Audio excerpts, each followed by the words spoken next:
बिस्मिल्लाहिर्रहमानिर्रहीम अस्सलाम वालेकुम। आज हम अपना तीसरा लेक्चर स्टार्ट करेंगे और जो टॉपिक हमने डिस्कस करना है that is density of an ideal gas. What is density of a gas? इसकी डेफिनेशन या स्टेटमेंट अगर हम देखें तो density is a measure of mass per unit volume of a gas.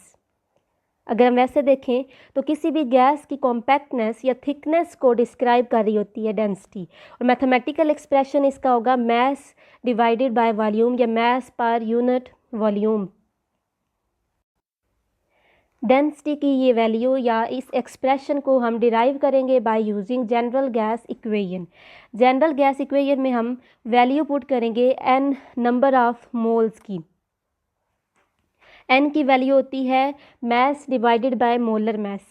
Small M mass in grams को represent करता है और कैपिटल एम मोलर मास को रिप्रेजेंट करता है। एन की ये वाली वैल्यू जनरल गैस इक्वेशन के अंदर पुट करेंगे। General gas equation is P V is equal to N R T. इसको हमने इक्वेशन नंबर 1 कह लिया है। इक्वेशन नंबर 1 में n की वैल्यू पुट करने से हमारे पास इक्वेशन नंबर 2 आ जाती है। P V is equal to m divided by capital M into R T. This is a second form of general gas equation. इस इक्वेशन को भी हम यूज़ कर सकते हैं डिफरेंट न्यूमेरिकल्स के अंदर। अगर हमारे पास प्रेशर, वॉल्यूम, टेम्परेचर और मोलर मास m की वैल्यूज़ मौजूद हैं तो इस इक्वेशन को यूज़ करते हुए हम स्मॉल m यानी मास इन ग्राम्स की वैल्यू कैलकुलेट कर सकते हैं। इस इक्वेशन को रीअरेंज किया जा सकता है। रीअरेंज किस तरह से करेंगे? P V over R T, क्योंकि इस राइट साइड पे आर टी मल्टीप्लाई हो रहा था, लेफ़्ट साइड पे इसको ले आ जाएंगे तो ये डिवाइड हो जाएगा आर टी, और कैपिटल एम जो है वो अब मल्टीप्लाई हो रहा था, पहले वो डिवाइड हो रहा था, वो मल्टीप्लाई हो जाएगा, is equal to small M. इस तरह से कोई इनको रीअरेंज कर सकते हैं एम की वैल्यू, मास की वैल्यू कैलकुलेट करने के लिए।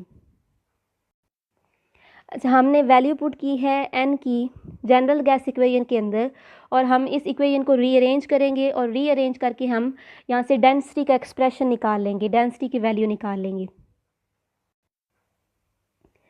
P V is equal to R T. यहाँ पर रीअरेंज करें, एम को वी के साथ रिप्लेस कर दें, इधर पी एम हो जाए और वी जो है वो इस तरफ आ जाए, आर टी हो जाएगा। अब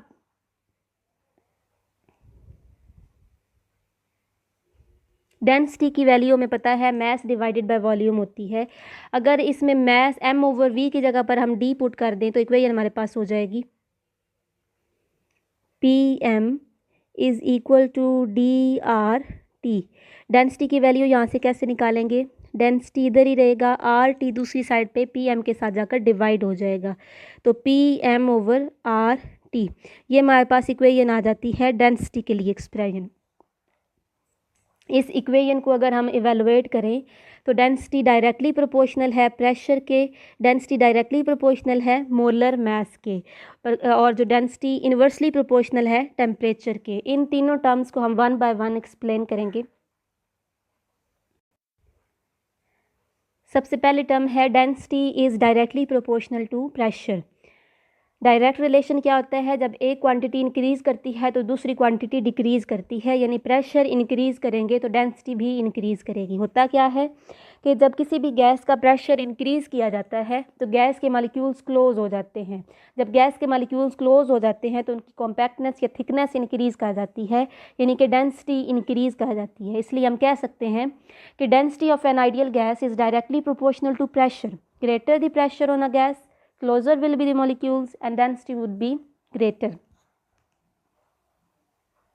सेकेंड टर्म हमारे पास है density is directly proportional to molar mass m।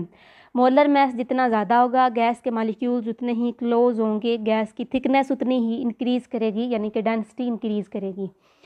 तो density of an ideal gas is directly proportional to molar mass. A gas with greater molar mass would have higher density या फिर greater density. इसको हम example से explain कर सकते हैं। हमारे पास गैसेज हैं हाइड्रोजन एंड मीथेन। हाइड्रोजन का मोलर मास 2 होता है,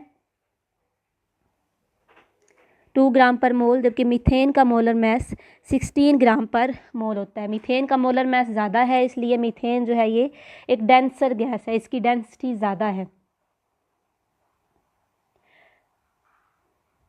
थर्ड टर्म हमारे पास आ जाती है density is inversely proportional to temperature. Temperature जितना इंक्रीज़ करेंगे डेंसिटी उतनी ही डिक्रीज़ करेगी, क्योंकि इन्वर्स रिलेशन है, एक चीज़ एक क्वांटिटी इंक्रीज़ कर रही है तो दूसरी क्वांटिटी डिक्रीज़ करेगी। टेम्परेचर इंक्रीज़ करने से गैस एक्सपेंड करती है, गैस के मॉलिक्यूल्स एक दूसरे से दूर हो जाते हैं, उनके दरमियान में डिस्टेंस इंक्रीज़ कर जाता है, यानी कि गैस की जो कॉम्पैक्टनेस या थिकनेस है वो डिक्रीज़ हो गई है, डेंसिटी डिक्रीज़ हो गई है। तो density of an ideal gas is inversely proportional to temperature.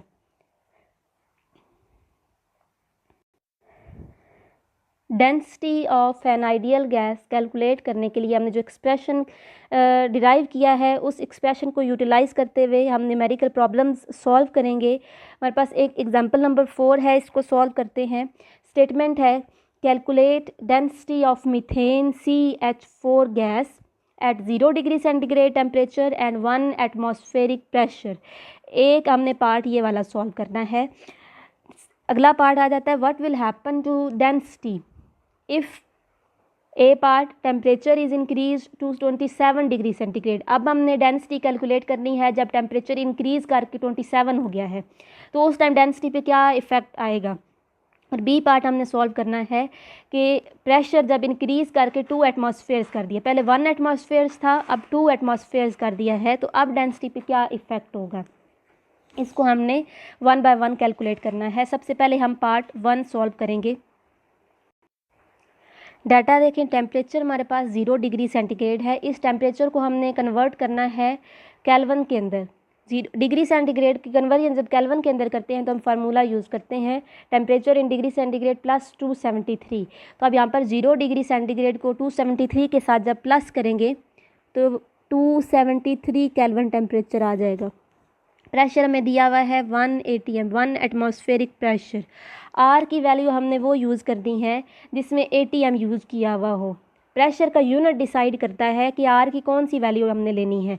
Pressure अगर ATM में है तो आर की हमने ATM वाली वैल्यू लेनी है। प्रेशर अगर टॉर में है तो आर की हमने टॉर वाली वैल्यू लेनी है।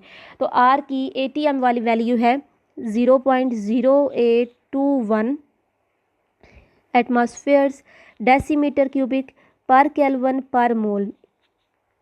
और मोलर मास हमने मीथेन का कैलकुलेट करना है CH4 का। कार्बन का मास 12 होता है, प्लस एक हाइड्रोजन का 1 होता है। 1 मल्टीप्लाइड 4 करेंगे 4 आ जाएगा। 16 gram per mole is molar mass of methane. अब ये सारा डाटा हम इस इक्वेशन के अंदर पुट करेंगे। वैल्यूज़ पुट किए हमने, यूनिट्स देख लेते हैं।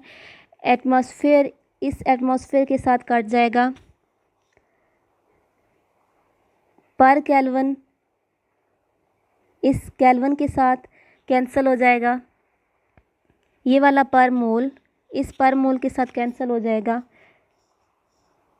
और जो चीज़ हमारे पास बच जाती है वो ग्राम डेसीमीटर क्यूबिक डिनोमिनेटर में है, ये ऊपर जाकर पर डेसीमीटर क्यूबिक में चेंज हो जाएगा। तो ग्राम पर डेसीमीटर क्यूबिक यूनिट होगा डेंसिटी का। तो डेंसिटी की हमारे पास ये वैल्यू आ जाती है 0.7138 ग्राम पर डेसीमीटर क्यूबिक, फार्मूला के अंदर वैल्यूज़ पुट करने से। ये हमने फर्स्ट पार्ट इसका सॉल्व कर लिया है। अब ए पार्ट हमने करना है what will happen to density if temperature is increase to 27 degree centigrade. बाकी सारा हमने उसी तरह से रखना है। यहाँ पर प्रेशर आर और एम की वैल्यूज़ वही रहनी है, सिर्फ टेम्परेचर चेंज कर देना है, 27 डिग्री सेंटीग्रेड चेंज, इसको हमने इधर पुट करनी है वैल्यूज़ की।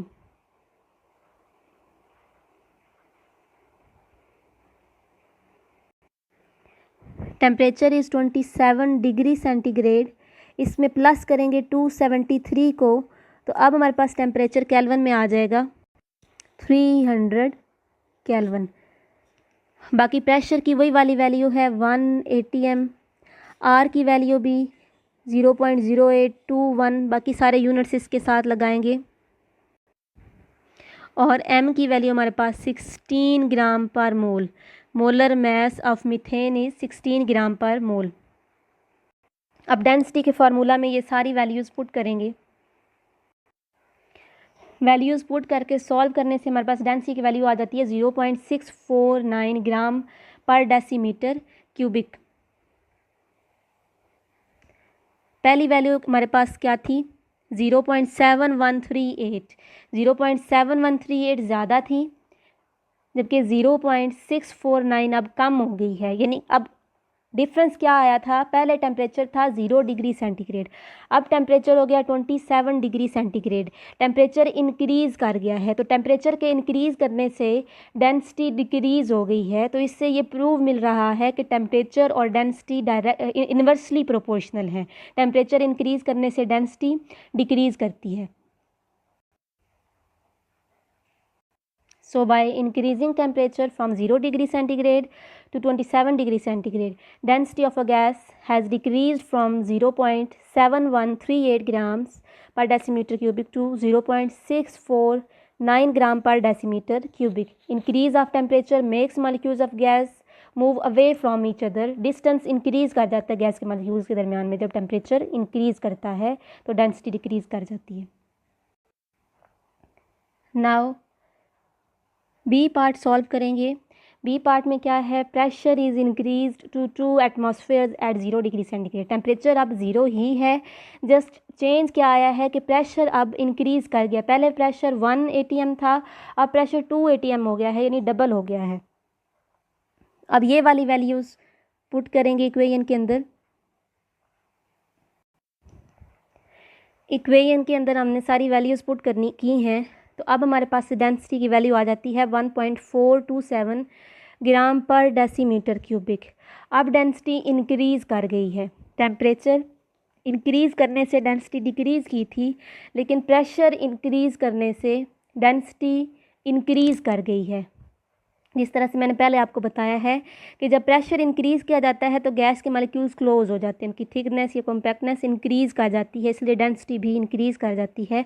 तो यहाँ से हमें ये प्रूव मिल रहा है कि जब प्रेशर हमारे पास 1 atm था तो डेंसिटी हमारे पास कम थी।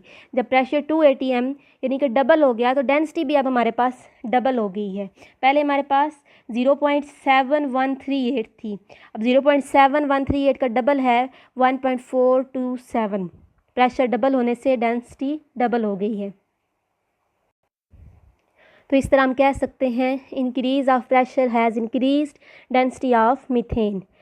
Density has almost doubled by doubling the pressure. और रीज़न क्या है इसमें कि गैस के मॉलिक्यूल्स जो हैं वो क्लोज हो जाते हैं।